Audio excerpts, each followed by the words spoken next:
Hello viewers, मेरा नाम है डॉक्टर मोहम्मद सुहेब और आप देख रहे हैं DZ वेटनेरियन। आज उन्होंने बहुत ही स्पेशल सीरीज का आगाज किया है और वो है important disease of kettles. Cattle में कौन कौन सी बीमारियां पाई जाती हैं? अक्सर औकात हम लोग बहुत सारी बीमारियों को एक साथ मिक्सअप कर देते हैं। पेपर के दौरान भी और डायग्नोसिस के दौरान भी हम लोग शीप एंड गोट की डिजीज को कैटल में डाल देते हैं और कैटल वाली डिजीज को हम लोग शीप एंड गोट में डाल देते हैं। तो इस तरीके से मैंने एक इस सीरीज का आगाज किया है कि हम लोग कैटल की डिजीज को अच्छे तरीके से याद कर सके, अलग तरीके से, और शीप एंड गॉट की डिजीज को अलग तरीके से याद कर सके। तो इसीलिए मैंने आज ये सीरीज का आगाज किया है। हम लोग कैटल की 18 डिजीज के बारे में पढ़ेंगे जो कि बहुत ज्यादा इंपॉर्टेंट है और हम लोग डेली बेसिस पे हर वीडियो में दो दो डिजीज को कवर करेंगे कि दो डिजीज इनकी क्लिनिकल साइंस क्या है, इनकी etiology क्या है और इनकी ट्रीटमेंट क्या है। ज्यादा डीप में नहीं जाएंगे, बस शॉर्ट शॉर्ट रिव्यू करते जाएंगे ताकि हमारी एग्जैक्ट प्रिपरेशन भी हो सके। सबसे पहले अगर मैं लिस्ट की बात करूं तो 18 डिजीज में कौन कौन सी चीजें आ जाती हैं। एक हमारे पास बोवाइन रेस्पिरेटरी डिजीज, सेकंड है हमारे पास मैस्टाइटिस, नंबर थर्ड पर हमारे पास है काफ स्वाब, नंबर फोर्थ पर है pink eye, bovine viral diarrhoea, mad cow, foot rot, foot and mouth disease, black leg, lumpy skin disease, ringworm, brucellosis, milk fever, bovine tuberculosis, anaplasmosis, leptospirosis, coccidiosis and the last IBR, infectious bovine rhinotracheitis. तो ये 18 disease हैं। इन सबको हम लोग detail से पढ़ेंगे लेकिन ज्यादा डीप नहीं जाएंगे। हम लोग सिर्फ इनकी क्लिनिकल साइंस, इटियोलॉजी और इनकी ट्रीटमेंट के बारे में पढ़ेंगे। तो चलिए शुरू करते हैं अपनी इस वीडियो को और देखते हैं कि आज की हमारी दो डिजीज कौन सी होंगी। आज की जो हमारी फर्स्ट डिजीज है वो है बोवाइन रेस्पिरेटरी डिजीज। नाम से ही जाहिर है कि रेस्पिरेटरी सिस्टम को खराब करेगी। बोवाइन का मतलब जारी बात है कैटल्स वगैरह में ये डिजीज होगी। ठीक है, इस डिजीज का दूसरा नाम है शिपिंग फीवर और ये बैक्टीरिया वायरस फंजाई की वजह से होती है। बैक्टीरिया अगर देखा जाए तो पेस्टुला, माइकोप्लाज्मा इनकी वजह से होता है और वायरस की बात की जाए तो पैरा इन्फ्लुएंजा और बोवाइन वायरल डायरिया की वजह से ये होता है। इनकी अगर हम लोग क्लिनिकल साइंस की बात करें, पहली बात है रेस्पिरेटरी सिस्टम को अटैक कर रहा है तो नमूनिया लाजमी होगा, यानी इन्फ्लेमेशन ऑफ लंग्स, और कफिंग भी होगी, रेस्पिरेटरी डिस्ट्रेस भी होगा, और अगर ये क्रोनिक डिजीज हुई तो ये डेथ भी कॉज कर सकती है।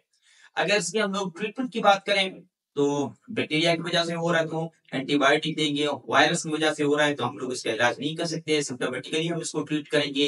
कफिंग हो रही है तो एक्सपेक्टोरेंट्स देंगे और अगर एलर्जी वगैरह हो रही है तो फिर एंटी हिस्टामिक ड्रग्स भी देंगे। ठीक है, क्योंकि हिस्टामिन जो है वो एलर्जी कॉज करता है, उसके खिलाफ हम लोग हमेशा एंटी हिस्टामिक ड्रग्स ही यूज करते हैं। अगर वायरस, जाहिर बात है ये डिजीज वायरस की वजह से हो रही है तो इसके खिलाफ वैक्सीनेशन भी अवेलेबल है और वैक्सीनेशन हम करते भी हैं एनिमल्स को ताकि हम इस डिजीज से बच सके। लेकिन ये वैक्सीनेशन मुकम्मल तौर पर कंप्लीटली रिकवर नहीं करती है एनिमल को। जो हमारा सेकंड डिजीज है वो है मेस्टाइटिस। मेस्टाइटिस आप लोगों को पता है इन्फ्लेमेशन ऑफ अडर को बोलते हैं, यानी कि जहां से दूध निकलता है वहां पर अगर इन्फ्लेमेशन हो जाए तो उसे क्या बोलते हैं? मेस्टाइटिस। इन्फ्लेमेशन के 5 साइंस हैं: रेडनेस, हीट, पेन, और उसके अलावा लॉस ऑफ फंक्शन, और एक और भी था, स्वेलिंग। तो ये 5 क्लिनिकल साइंस हैं जो कि इन्फ्लेमेशन के होते हैं। अच्छा, अब इसके बाद हमारे पास इसकी अगर एपियोलॉजी की बात करें तो ये बैक्टीरिया की वजह से होता है। बैक्टीरिया वो वाले बैक्टीरिया जो कि कॉलीफॉर्म्स हों। कॉलीफॉर्म बैक्टीरिया के बारे में मैं आप लोगों को दूसरी वीडियो में बता चुका हूँ कि कॉलीफॉर्म बैक्टीरिया कौन से होते हैं।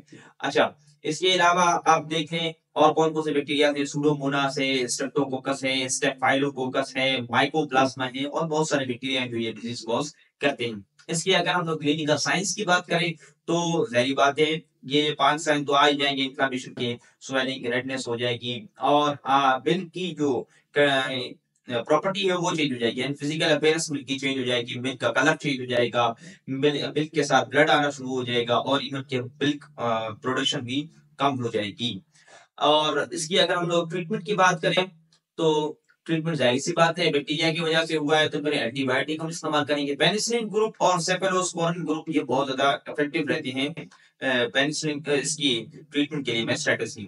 और इन्फ्लेमेशन हुई तो एंटी इन्फ्लेमेटरी ड्रग्स देंगे, यानी एनसेड, non inflammatory, non steroid anti inflammatory drugs, और एलर्जी अगर कॉज हुई तो एंटी हिस्टामिक ड्रग्स भी देंगे। अब इसकी आप लोग प्रिवेंशन कैसे करते थे? क्योंकि ये वायरस की वजह से तो होती नहीं, तो इसमें हम वैक्सीनेशन नहीं करते, तो हम लोग इसकी क्या करते हैं, हाइजीनिक कंडीशंस को हम लोग अच्छा रखते हैं, यानी कि मिल्किंग हाइजीनिक कंडीशन जो थी, जब आप मिल्किंग कर रहे हो तो उसमें आपकी हाइजीनिक कंडीशन अच्छी होनी चाहिए, काऊ की मैनेजमेंट अच्छी होनी चाहिए, जिस जगह पर काऊ का आपने रखा हुआ है वो जगह बिल्कुल ही हाइजीन होनी चाहिए, स्टरलाइज होनी चाहिए, ताकि कोई भी बैक्टीरिया वगैरह अडर को मसला ना पैदा कर सके, ठीक है, अडर में।